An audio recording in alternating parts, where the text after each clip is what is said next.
দোয়া এবং মিলাদের আয়োজন করবেন ম্যাডামের জন্য, এটা আপনাদের কাছে আমার একটা অনুরোধ থাকলো।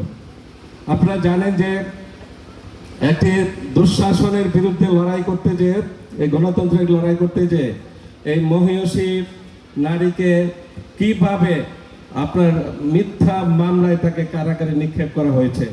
শুধু কারাগারে নিক্ষেপ করা হয় নাই, তাকে সে প্রতিহিংসা এবং তাকে শাস্তি দেওয়ার জন্য, কষ্ট দেওয়ার জন্য তাকে সে একটা পরিত্যক্ত ভবনে তাকে সে আটকে রাখা হয়েছিল এবং সেইখানেই তিনি কিন্তু আস্তে আস্তে অসুস্থ হয়ে যান।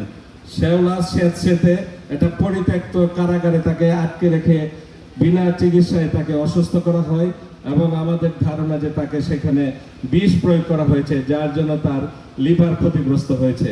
এটা আমরা মনে করি এবং মনে করার যথেষ্ট যৌক্তিক কারণও আছে।